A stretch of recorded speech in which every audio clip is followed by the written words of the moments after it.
commémoration de la capitulation de l'Allemagne le 8 mai 1945. À l'issue de 6 années de guerre, à l'issue des 6 années de la Deuxième Guerre mondiale, les forces militaires de l'Axe, c'est-à-dire l'Allemagne, l'Italie et le Japon, ont capitulé et les armées alliées, la France et ses alliés, ont gagné cette guerre. Et bien chaque 8 mai, naturellement, les Français se souviennent non seulement de ce jour heureux du 8 mai où la capitulation fut signée à Reims, puis annoncée dans toute la France, et ce quelques mois après la libération du territoire occupé pendant 5 ans pour rappel, mais les Français se souviennent aussi des jours malheureux de ces 6 années de guerre et 5 années d'occupation ennemie durant lesquelles ils ont dû souffrir des privations, d'un désarroi matériel et moral et bien sûr d'immenses souffrances, les bombardements,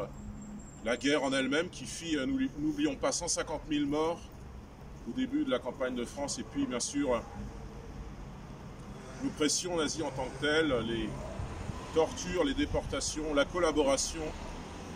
Tout cela, les Français s'en souviennent, même s'ils se souviennent également ce 8 mai, je le pense, de ce jour qui est un jour de gloire, parce que nos armées, sur terre, dans les airs et sur mer, ont gagné cette guerre mondiale.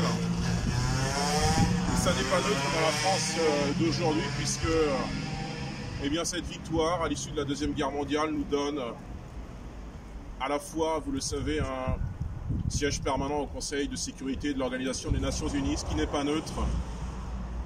dans le monde multipolaire qui se dégage dans ce siècle. Et puis, il nous donne aussi,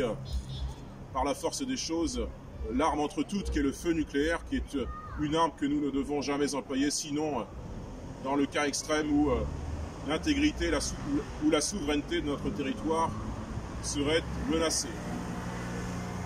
Eh bien, ce siège et cette arme, nos ennemis de 1945 n'y ont pas droit, et cela est très bien ainsi.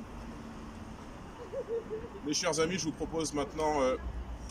avant l'hymne national, la Marseillaise, une minute de silence.